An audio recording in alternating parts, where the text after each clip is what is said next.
a long, long time ago, some guys with some really cool names said some really cool things. They outlined how to live the good and virtuous life for those who are lacking direction and meaning. So this episode, we're breaking down the 4 key Stoic virtues and how we're implementing them into our own lives. I'm Asher. I'm Robert, and this is Learning to Live.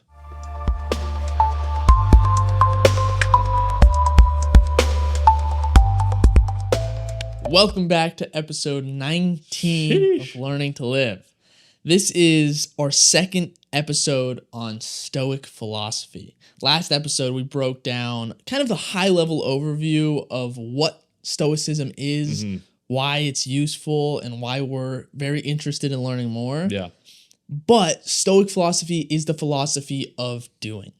And we talked about that last episode. Yeah. And so this episode, we're going to dive more into some of the details, but we're going to focus on grounding that in our own Stoic practice that we're going to be implementing into our lives. Yeah, so make sure you stick around to the end of the episode whenever we actually get into the details of how we're about to become Stoic philosophers ourselves. Soon nothing will bother us and we will have better names. I know, should we change our name? I think we need to change our name. Have a Roman or a Greek name for this. What name would you go with? I can't just think of one off the top of my head. Robisius. I don't like how that sounds at all. Robisius. I feel like it's got to go off of your name a little. I feel like Asher has more of a potential there. With Asher-colitis. I kind of like that. Yeah. Well, anyway, we'll come up with some names. So that next episode we'll really be embodying the Stoic philosophy. It's not going to be Robisius. I'll tell you that right now. I don't hate Robisius. It's kind of growing on me. It's growing on me a little bit, but we'll see. Yeah. Now, for those who don't know, Stoicism was born just in forged in the coolest way of all time with just Roman emperors and stuff. Well, it was formed before. It was formed a long time ago. Established and what we've carried. So Marcus Aurelius, who was a Roman emperor, is kind of the face of Stoicism because his meditations are one of the longest surviving works. Or definitely the most popular of the works. There's a lot of ancient texts, a lot of which were lost. But a lot wasn't written down as well. That was the issue. He, the meditations, he wrote a lot down.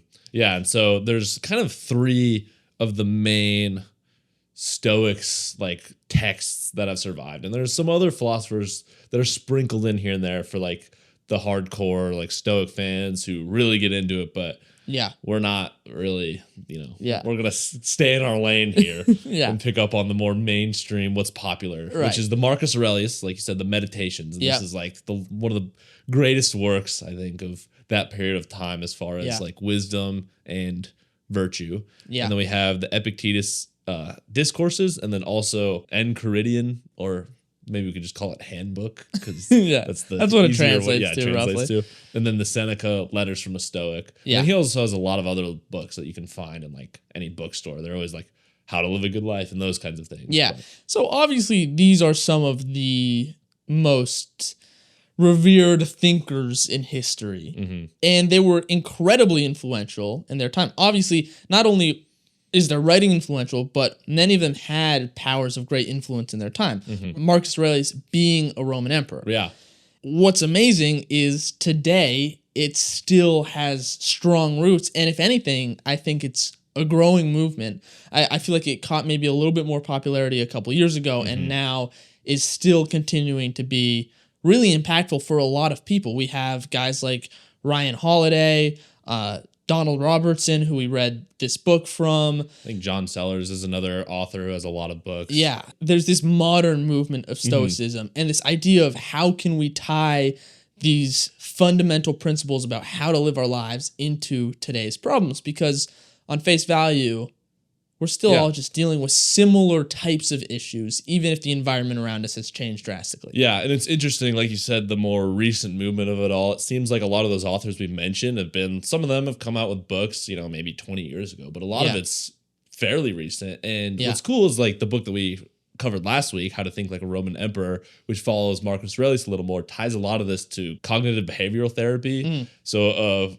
emergent and popular therapeutic method, CBT, Right. that has been very successful for a lot of people that follows a lot of similar like Stoic practices, which is really cool to see. Yeah. The connection there. Yeah. And so if you're someone who, you maybe you watch a lot of content like this, or you're interested in the self-help world, but a lot of it is just kind of preaching at you, and you just feel like you haven't been able to kind of get traction and make actual progress, which is something we've struggled with a lot in the past.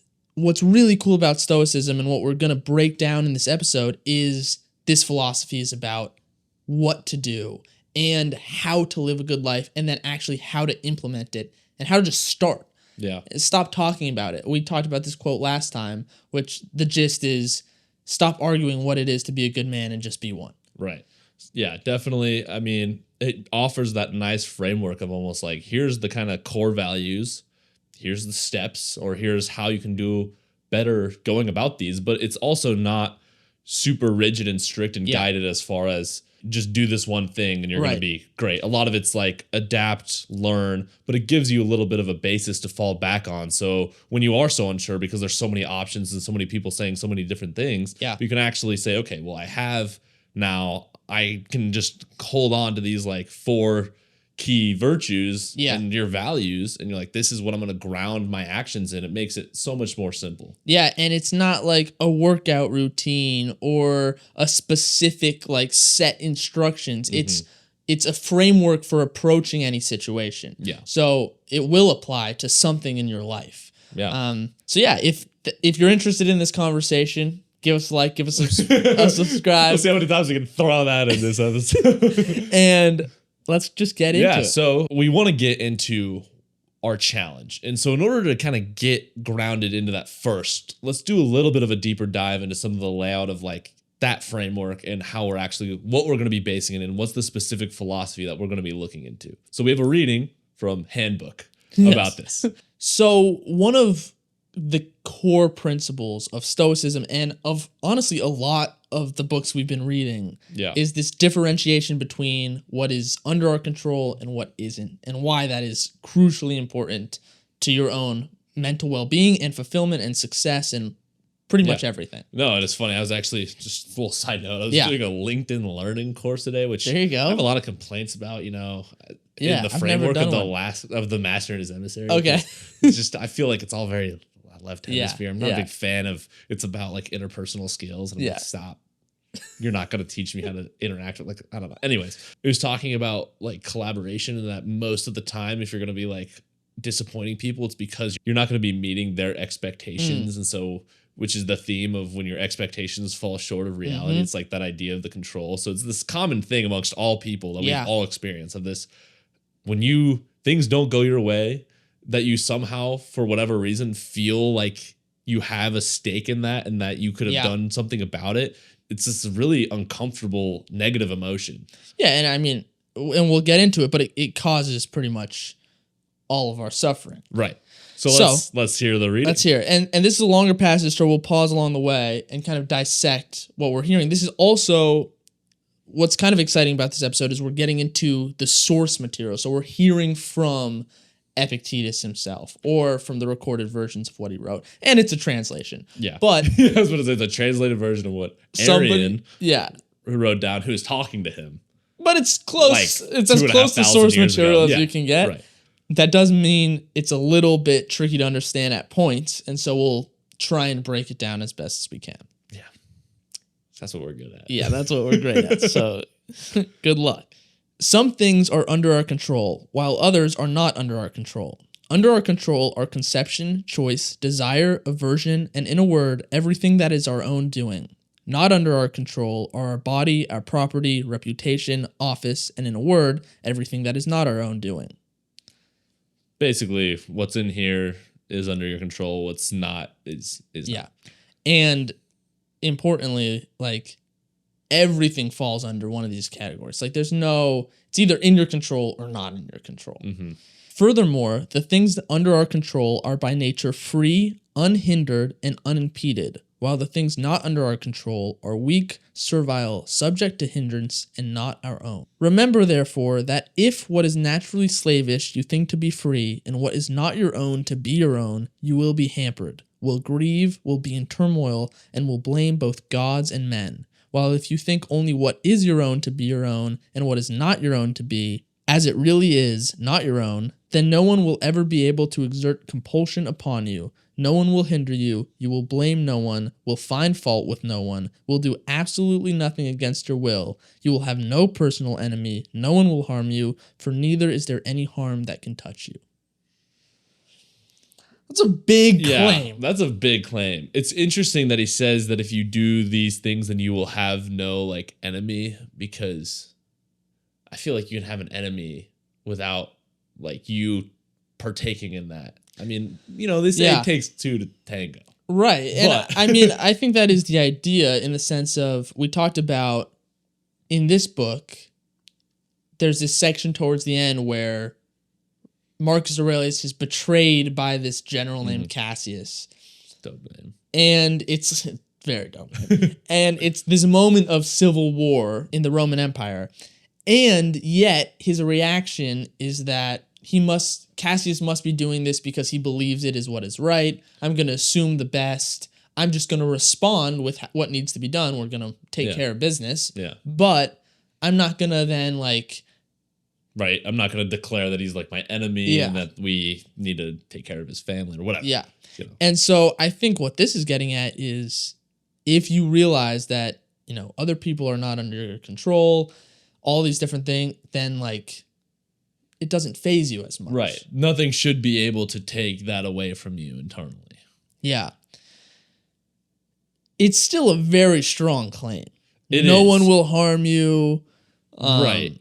And that's, again, because it's like it's reframing a lot of these words. So it's like when you think of harm, he's not meaning like pain. Right. It's like emotional or personal harm to like your value. Like if no one can touch your values and like your character, then he says that no one can harm you, because like harm is only the suffering, and the suffering is in our control. Right. Therefore, no one should be able to affect our state of mind. Right. Because it's like, okay, if you were to punch me, but I am not like if I think it should have gone differently, but if I just realize like, okay, that was out of my control. What do I do next? Yeah. And respond appropriately.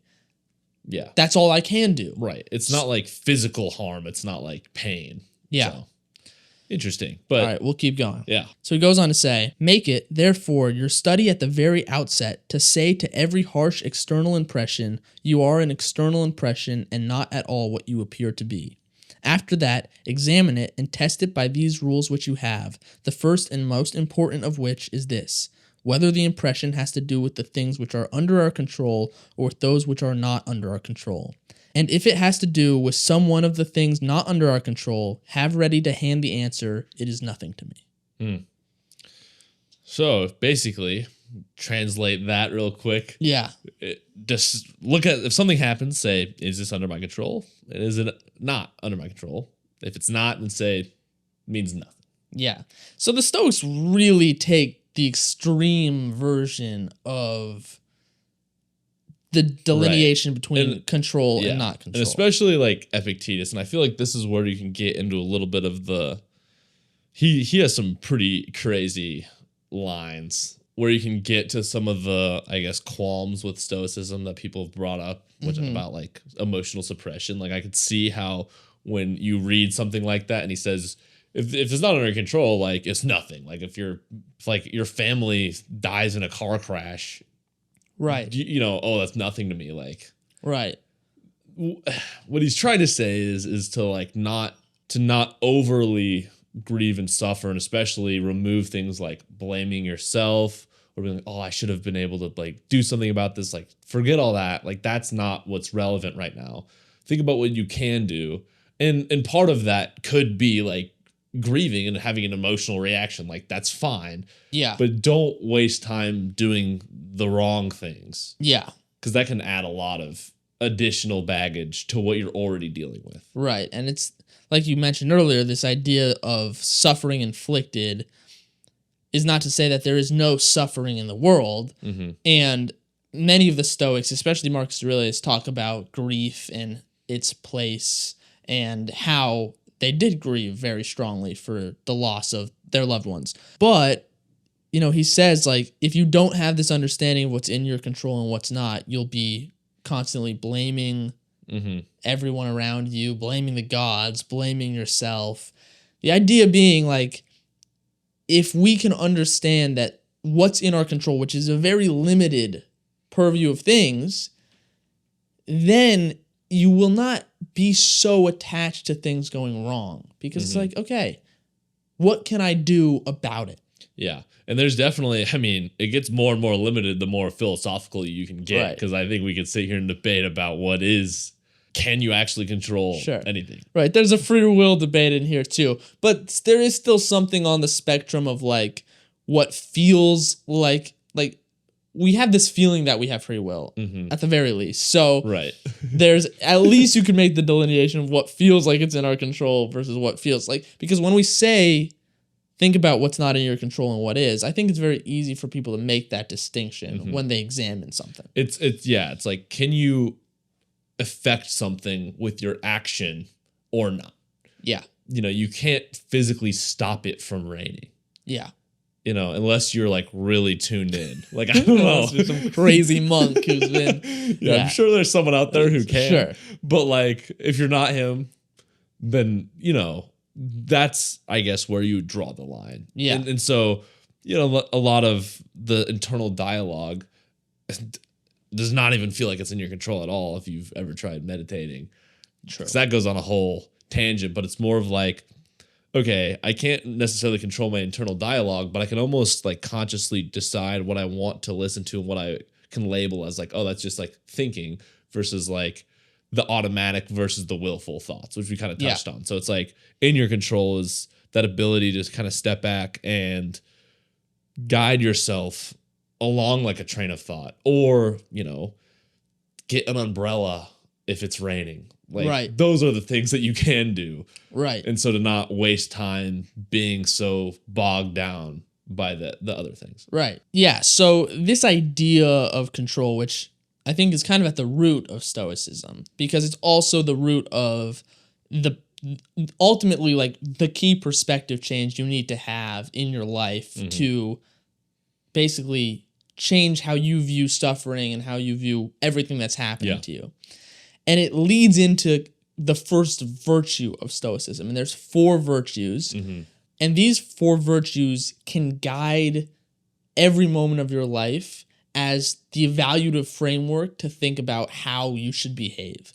And the first virtue is wisdom. And a big part of wisdom is the ability to understand what is in your control and what is not. Yeah. So wisdom being the first virtue makes sense to start there, because wisdom, like you said, it's about the control and about understanding, you know, that our judgments about things almost make them what they are, at least to ourselves. And also entailed in wisdom is the idea that that's the virtue that we use to decide what is virtuous and what is a vice, and then what's all the indifference and the preferred and dispreferred. So wisdom is that driver. Yeah.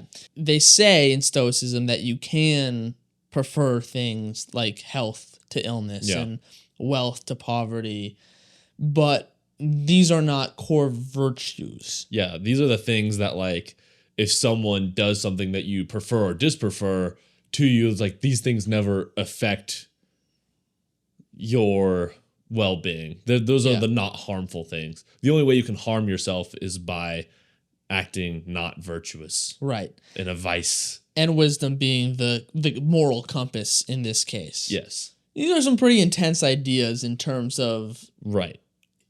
And granted, it makes sense given the time they were formed, but it's like very, very little room for error or room for disagreement in how, or even room for, like, your circumstances. Right. And especially because there is a lot of consideration to be had about, you know, the capacity of people to be able to act in virtuous ways. And so, yes, I'm sure it was born in like harsh circumstances, but I also highly doubt that these dudes were like all the time great. Like, No. especially Seneca, he's probably one of the more critiqued people because he was like insanely rich. Right. And he was the advisor to Nero during all that shenanigans that happened there. So there was like he was a definitely on the critique side, but he had like a lot of wisdom that he would talk about. So maybe we can say that he was wise in his words, but maybe he didn't practice as much as he preached, which is it's very hard to practice these things. Yeah, because it's pretty relentless in terms of you're either doing it right or you're doing it wrong all the time. Yeah. But the pro to that is that it can apply to any situation. Right. Yeah. So it's a trade-off. All right. So the next main Stoic virtue is that of temperance. So, so I'm reading to illuminate a little bit of what that might mean. This is from Meditations, Book 4, Meditation 24. About halfway through. Okay. If you're trying to follow along, you've got the roadmap. If you've got your copy. No excuses. Most of what we say and do is not necessary, and its omission would save both time and trouble. At every step, therefore, a man should ask himself, is this one of the things that are superfluous? Moreover, not idle actions, but even idle impressions ought to be suppressed, for then a necessary action will not ensue. So this kind of gets at this idea of that you should always say, is this something worth doing? Right. And even in your thinking. Right. That's a hard one, too. Right. That's a high This bar says as you can't well. even daydream, or else you're wasting time and you're being not virtuous. Oh, Like, no. Get it together. Yeah. What temperance is, which is really the idea of moderation, is something that the Stoics were really impassioned about. And we hear it with Marcus Aurelius, who obviously had the resources to do whatever he wanted. He's a Roman emperor. And yet he still really believed in restraining himself and not indulging in things. And the Stoics often wore like very plain clothing and did not they didn't party. They didn't, they very did much nothing fun. No, the life sucked apparently. Right. They're like, oh, I have the high ground. I'm the moral high ground. I'm Right. having a great time. They're just watching everyone else have a great time down there. Yeah, but they're overindulging. Those rascals. But no, in Marcus Aurelius' life, he had a co-emperor for a while, which was to prevent some, claim to the throne type. Yeah. Again, ancient Rome was basically just Game of Thrones. But Yeah. so his co-emperor was very indulgent, was balling out all the time. He would spend what's equal to, I guess, half of the yearly wages of the army on some of his parties and stuff. And Just he ended up insane. dying young. A little cowardly little party animal who just wasted away and died much before Marcus, who's a lot older than him. He wasn't respected in his time. And the idea here, which again, grounded in the context of the Roman Empire, is pretty intense, but it's basically just be constantly checking in with yourself about how the things you're doing, are they necessary? Are they furthering your progress? Are you overindulging in things? Because if so, there's this idea that, overindulgence leads to future harm and suffering. If you are reducing your actions and your thoughts to what is necessary, you start to live a much more calm and peaceful life. Yeah, and it's interesting. I mean, even in this category I know they mention at some point in here of not going to the gladiator ring. You're not allowed to choose colors or choose a team, and they're basically saying that if you're a fan of a team, you can't do that. That's not virtuous, which is Sports are fun. I mean, sports are fun. But I guess where you could draw the line is if you have a friend in the same room as you who has a rival team, and then you're your team's winning or something, and then you're making them feel bad about it. You shouldn't do that. That's being a sucky person. That's not being a virtuous guy. Realize that it's not that big of a deal. Use your wisdom, use your temperance together to kind of hone it in. Give him a little bit of, he deserves it. Give him a little bit of, he chose the wrong team. I mean, he's rooting for the wrong team, so he gets a little bit of heat. but it'll grow his ability to realize that's not in his control. You're providing him an obstacle to overcome. Yeah. He'll start understanding about it that way, maybe. Your bullying is not in his control. Right. So then it shouldn't affect him. Exactly. Everyone's happy. Everyone's happy. I feel like we're coming to the wrong conclusion. Going to the wrong conclusion. I mean, the idea of moderation, I think, is pretty straightforward, and it makes sense. More so than anything, I think it arose because there was this time of some people like heavy overindulgence and leading to their downfall. Like it would literally lead to the collapse of empires. And so this is more focused on understanding that just constant consumption and constant wealth is not the end goal. Yeah, it's about balance. Yeah. And I would say that this is very relevant in today's world because I would say we're in a huge overindulgence 100%. phase right now, which 100%. is really scary to see. But again, I don't blame most of the people for that situation. I blame the people who are the architects of this overindulgence. Right. So, but if you can be someone who is struggling with overindulgence, but adopt this idea of temperance and this constant dialogue regarding what you're doing, and if it's actually benefiting you, you can start to change your behavior. Yeah. Okay, so moving on to our third virtue, we have courage, which is this idea that we need to relentlessly pursue basically these virtues, living correctly regardless of the situations we are faced in. Yeah, basically just pushing through adversity to ensure that you are doing good. And that's like on a world scale and on a personal scale. Right. So it's like not letting anyone stop you or the drastic circumstances of the environment or society that you're in hold you back from doing what you know is right. Right. And this goes back to this idea of we can't control our environment, but we can control our actions. And the Stoics say that you'll face many obstacles, but nothing can prevent you from trying to be a good person. Yeah. You can always attempt to do the right thing no matter what. Yeah, and you should continue to do so no matter what, and just stick to those virtues. And I mean, they have some, again, savage quotes from people who are like basically about to be killed, who are like, oh, you can kill me, but you can't harm me. It's like, so, along those lines, I was like, okay, sure. It feels like I'll make that trade. Feels like we missed a little bit of the point, like, find another day type of thing. Let's not be idiots here. Use your wisdom maybe, but situations like that where you're, able to continue, and you should always try. Yeah.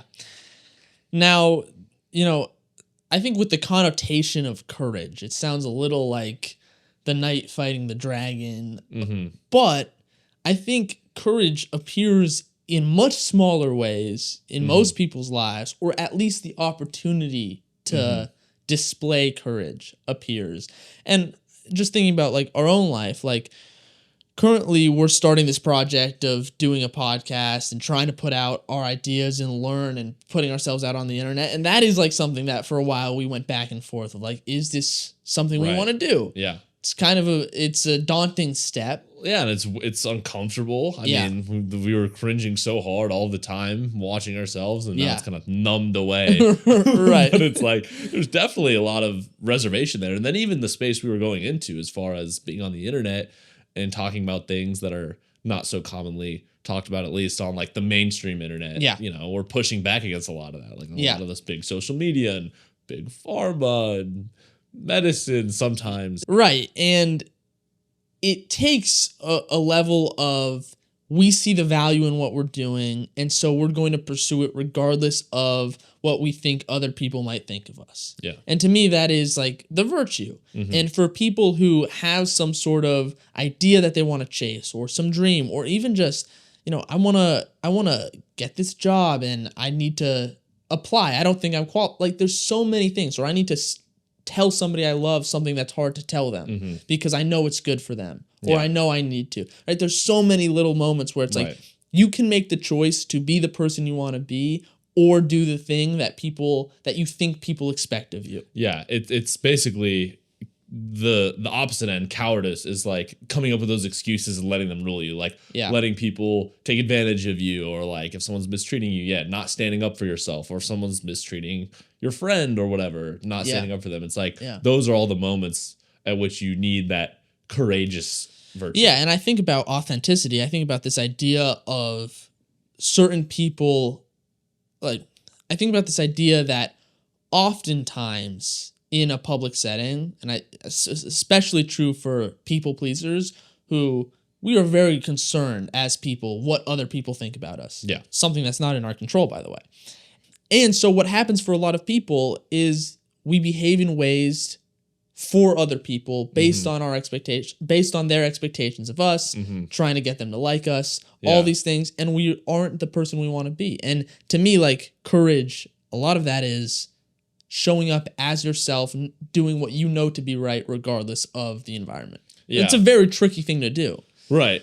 I think you told me this. I don't know if you were quoting someone, but it's like, we're not what we think. We're not what other people think of us. We're what we think other people think of us. Yeah. Which is this really funny way to frame it, which is totally true, because a lot of times that's what you tie like a lot of your value and self-worth into. So again, not letting that be the case, because then you got to be wise. That's not in your control. You have the courage to be able to see through it and stand up and actually do something about those situations. All right. So the fourth virtue is justice.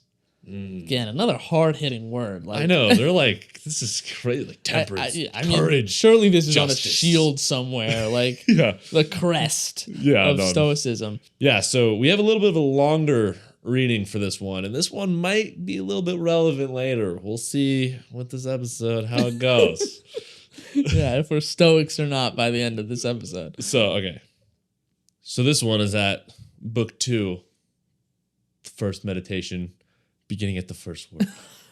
Okay, dialed in. Today I shall be meeting with interference, ingratitude, insolence, disloyalty, ill will, and selfishness, all of them due to the offender's ignorance of what is good or evil. But for my part, I have long perceived the nature of good and its nobility, the nature of evil and its meanness, and also the nature of the culprit himself, who is my brother, not in the physical sense, but as a fellow creature similarly endowed with reason and a share of the divine. Therefore, none of those things can injure me, for nobody can implicate me in what is degrading. Neither can I be angry with my brother or fall foul of him, for he and I were born to work together like a man's two hands, feet, or eyelids, or like the upper and lower rows of his teeth, to obstruct each other's against nature's law, and what is irritation or aversion but a form of obstruction. So basically, it's a kind of savage way to start your day by telling yourself that you're just going to be met with a bunch of garbage. Yeah. A lot of people mistreating you, being stupid, being mean. Yeah. Being stupid. Yeah. Right. And yet, don't blame others. Yeah. Because they simply just don't know like you do. Yeah. What's good and evil, which is a little bit of a right. But not a great way to go around thinking that you just know better than everyone else. No, but it's this idea of, and maybe it's not even from like I know better, but I don't know the full story. They're operating like, I imagine there's things I do that piss other people off that I don't realize is bothering them. Yeah. Because I'm ignorant of how my behavior is being perceived in certain situations. And that is likely true with most people in the confrontations you have with them. Yeah. And that's the main idea of the virtue of justice, is this basically treat people with kindness, with understanding, and knowing what's fair and what's right. And so in light of that, you have to have a very high level of understanding. And that doesn't mean that you need to understand exactly what someone's going through, but you need to understand that they have reasons that you don't know. Like you have to understand there's a lot that you don't understand. Yeah. And that's a big part of it. Yeah. And so with these four values of wisdom, temperance, courage, and justice, it is this framework of whatever comes your way. First, evaluate, is this something under my control? Mm-hmm. How do I want to engage with this thing? Is it necessary for me to do it? Am I overindulging? Is this something that's actually going to meaningfully progress me to the person I want to be? If so, pursue it regardless of the environment. Yeah. And justice, which is almost a little different, but it's tacked onto this like perspective shift on how we interact with those around us. I would almost say that it's like the wisdom is like the first step, but you also need to use your justice and your temperance and wisdom to evaluate everything, and then just have the courage to do. Right. Because courage is kind of like, okay, once you understand these things, do it no matter what. Right. I would say that the wisdom's more of like the philosophical, logical approach. Then justice is a little bit more about understanding others and what you don't know. And then temperance is a little bit more about understanding yourself and what you should engage in. Yeah. And then the courage is just the action. Doing it. Yeah. Yeah. Do you feel like this is a complete framework for living the good life? Like these virtues are kind of propped up as, and I'll say this. It's not like the Stoics of this time were like, there's 4 virtues and this is it, done. Because they weren't as explicit as that. They weren't like there's this 4-step plan to success. Yeah. It's more so these were the major themes that arise through teachings. And so it feels a little unfair to be like, did they capture it all? Because that's not really how they were thinking about it. Yeah, it's weird because I don't really know who like extracted these 4 virtues, because I know there was like a Stoic school in Greece for I think hundreds of years that it was around in Athens. And so they might have been a little bit more on that wave. And there's not a lot of writing at all from that period of time that's along these like ethics. Because the Stoic school was a very vast philosophical school that also had metaphysics and like logic. And then the ethics, which is what survives the most today, is their ethical side, which is, you know, how to be a good person. And so I don't know really where these 4 virtues came from, but like you said, it's not like they're saying do this virtue in this setting. It's more of just a bunch of stories and wisdom and advice that all you can kind of pull these out of. Right. And so I think, when thinking about it, is this the most complete thing? It's like you can probably categorize most of what happens under one of these. So maybe. Right. I would say I like the courage one of, you know, continually try. I feel like that makes sense. The wisdom of knowing what is and isn't in your control, that seems like a really good one, because that seems to crop up in a lot of different places. Yeah. Very, you know, Eastern philosophies as well. Yeah. Then the temperance, you know, moderation, I feel like that's pretty valid. It's valid, but it's like, to me, it's not necessarily all encompassing about how we should approach different things. But again, they get into like all these ideas in more nuance depending on what you read. And there's variance in how the different philosophers approach this. But overall, there's this idea of, to me, almost temperance signifies like not being too concerned with the material. And that, to me, I guess, is a bigger umbrella that you can fit a lot of things under. Yeah, I guess, temperance is a little bit more of like the priority ranking and understanding what you should and shouldn't really care about in a different sense of like, what should I not be affected by, which is more of the wisdom side. Right. And then with justice, it's an interesting way to the word the community itself aspect of it. Yeah. But this idea of I am not going to take everything personally, and instead I'm going to try and treat people, basically give people the benefit of the doubt is what it comes down to, I think is a fantastic way to approach interaction with others. Yeah. Very difficult. And I would say that it's also not, again, the doormat idea of like, just because you can understand that someone has circumstances doesn't mean that you shouldn't let them off without consequences. So like, you can have a judicial system that incarcerates people who commit crimes. Like, that's okay. That doesn't mean that we just need to be like, okay, we understand that, you know, you really needed to kill this person. Right. Like, you thought you really needed to, like, that's fine. Like, okay, get them the proper help that they need, but also, you know, I guess the remedy to that could be a little different than the people might say the current U.S. system works. But I'm not going to get into that right now. Yeah, that's the moral of another episode for another time. That you do need to act in a way that benefits the common good and like the humanity as a whole. That doesn't mean that you should be unwise or untemperanced in how you react to Right. those situations. Right. Okay, so we have these 4 virtues, but again, my main takeaway is this is how to shift your perspective and how to deal with things in a virtuous way. It doesn't necessarily have to like fall cleanly under these categories, but it's like constantly try and be a good person. That said, the Stoics, as we've mentioned a few times already, are all about doing. Yeah, which you could say might fall under the little bit of that courage to act and Right. a little bit of the wisdom going on. Yeah, it's hard because everything just falls under everything else. Right. But this podcast is the same way. We're currently in the process of trying to implement other challenges into our lives to live healthier lives. But we're also really interested in this fulfillment idea. And this framework provides a great actionable framework to start changing our mindset. Yeah. And so we want to start doing that. Yeah.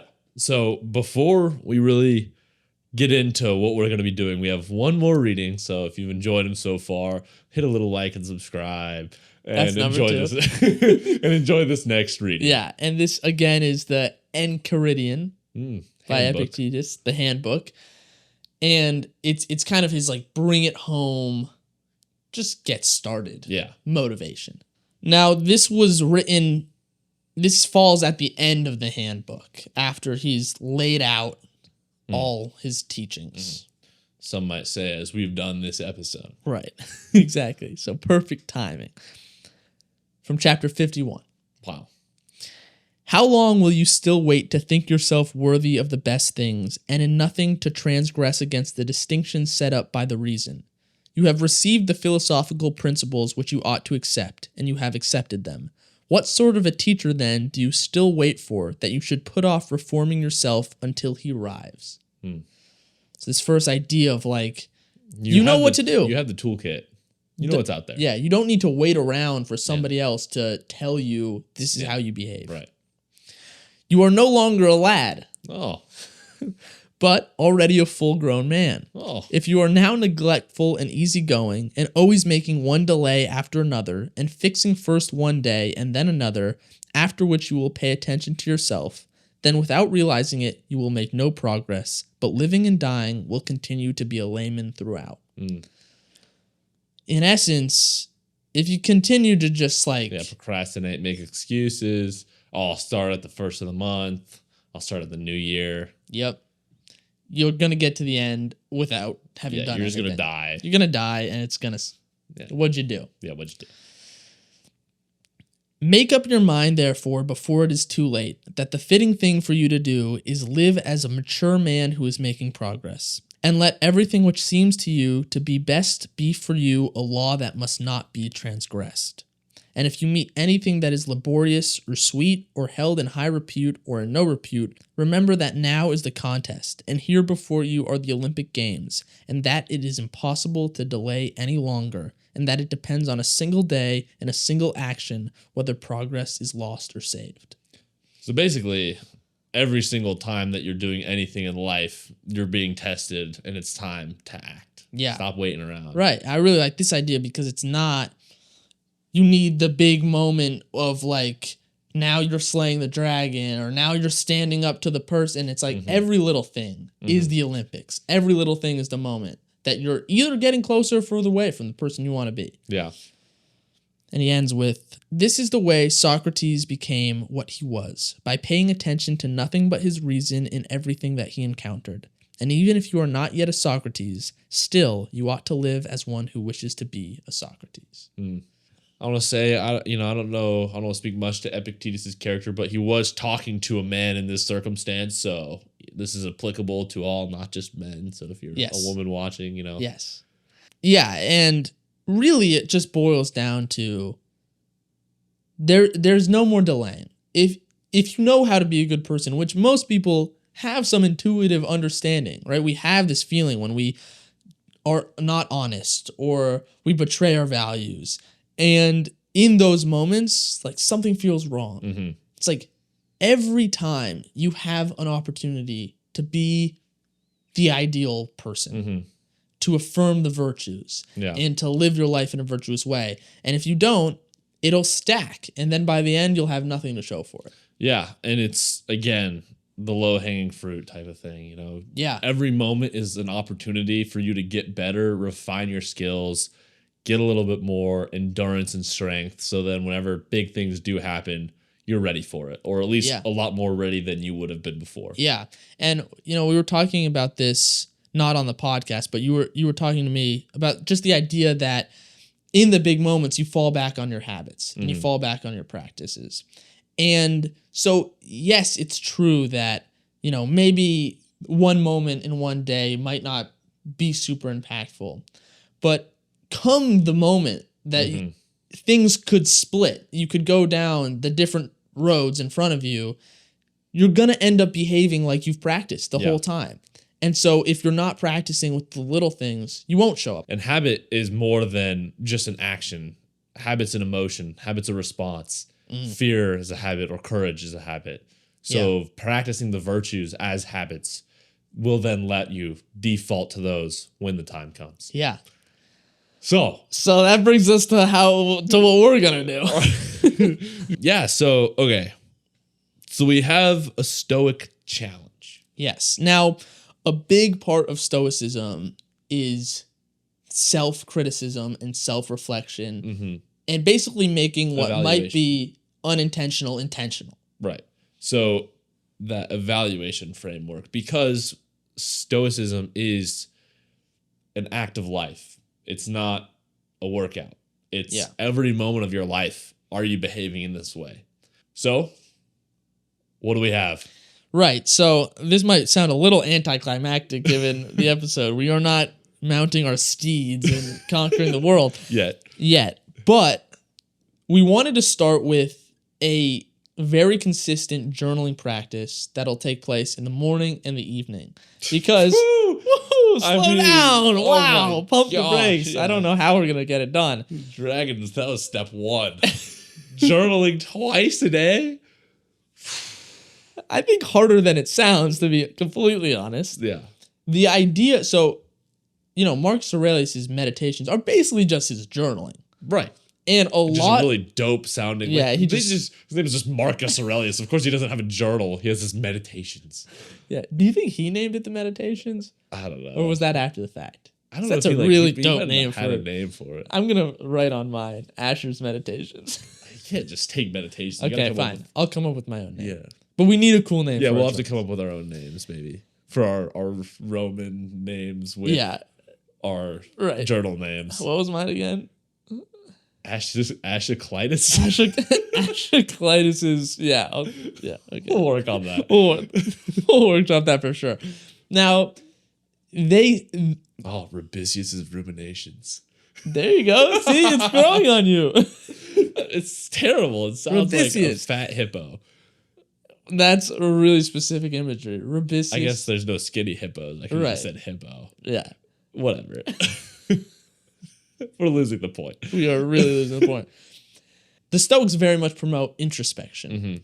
And Epictetus specifically had this idea of, at the end of each day, going through everything you did in this framework of evaluation and seeing, are you living up to these values? Yeah. And they also had a big emphasis on this kind of like negative visualization and pre-preparation. They do this with death. They do this with uncomfortable conversations or hard work. So basically taking the time in the mornings to go ahead and think, you know, what are something that I'm going to face today? You know, what we just read in that Marcus Aurelius passage of every morning, tell yourself that I will be facing adversity. I'll be facing ignorance and all of these things, and kind of go ahead and prepare for that. So when the time comes, you're better suited to handle that. Yeah. And something we've felt a lot as we've read these books, and why I think, and even when we've listened to other podcasts talking about these topics, is the more you're engrossed in kind of this content, the more you start to think about these things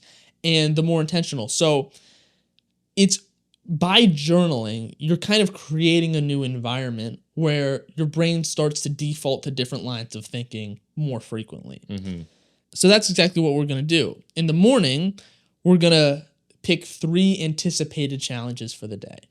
And and we're going to reflect on how do we want to handle Yeah, it. like how does your ideal self navigate this situation? Yeah. Then we are going to set like our broader intentions for who we are as people and what we want to accomplish in our life and what values we want to affirm in the grand scheme of things. A little manifestation. And that's a repeated theme that I've heard a lot from successful people saying constantly be reaffirming the vision that you want to have for your life. And then finally, we're going to be picking a prompt. And we have a few different sources for this. One of them is Ryan Holiday's book of his 366 meditations, one for each day of the year. Another one is we have like these little cards that have Stoic quotes and writing on the back of them.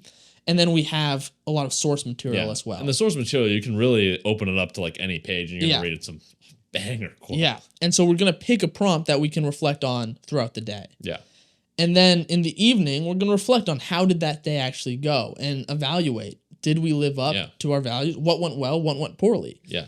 What needs improvement? And then reflect a little bit more on maybe how that quote or that idea that we had read in the morning impacted our day, or how now that we've kind of thought about it a little more, what do we feel? What are some of our thoughts? And then we're going to kind of reaffirm that vision and that ideal virtuistic way of living. Right.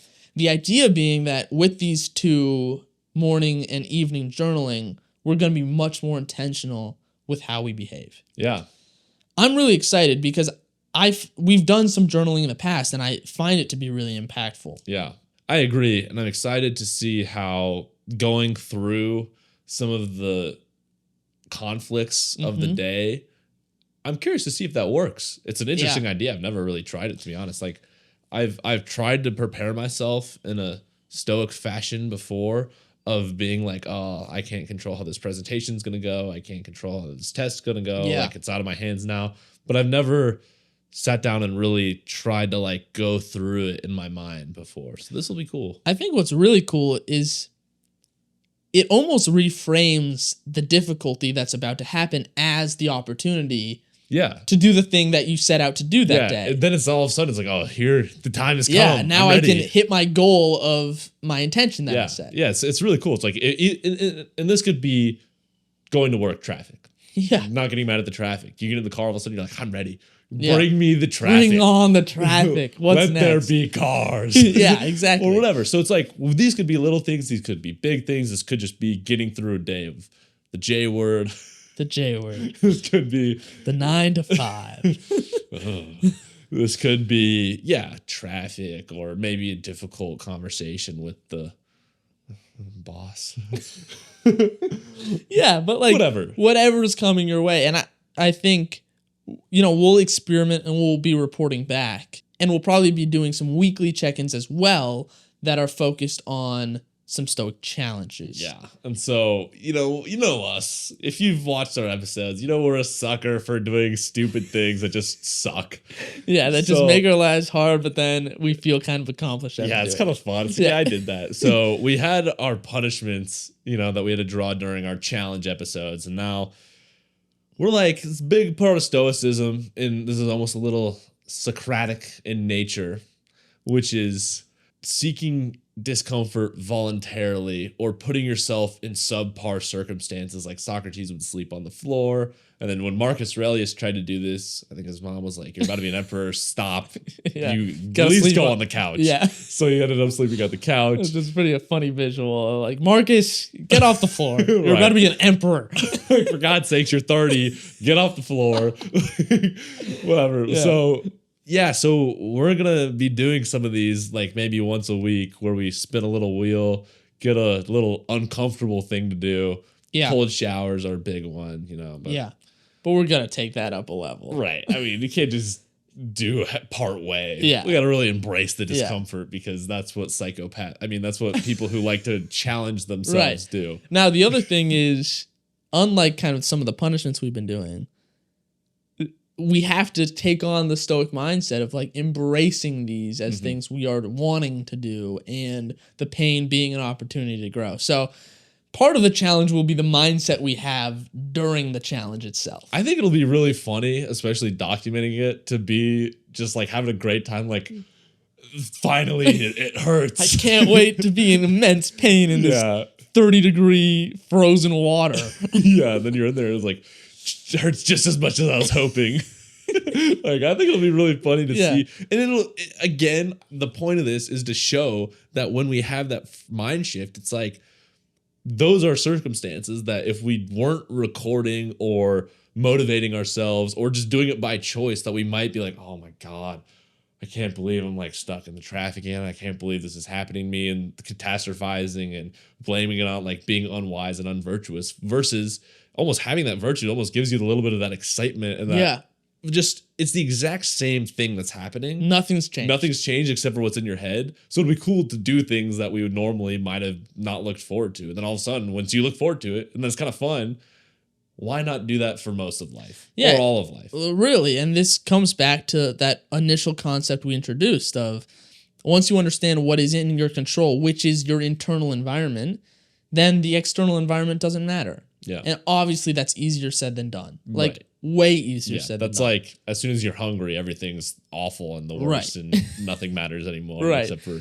And oftentimes when you're in a tough spot, it's really difficult to have even the will to want to change it. Yeah. Like, sometimes it feels better to just like, I hate everything and I hate the circumstance. Right. So it's not easy. No, but whenever, as someone who, I wouldn't say get hangry, but I say when I'm hungry, I'm like very unmotivated and very just like, so when that happens, it'll be interesting. Or in whatever circumstance of discomfort that you experience, that you feel that, you want to be good at this, but then once you're like, it happens, you fall short. Or like, if I'm running and I'm really motivated to run, but as soon as I start, I'm like, I'm going to die, I need to stop.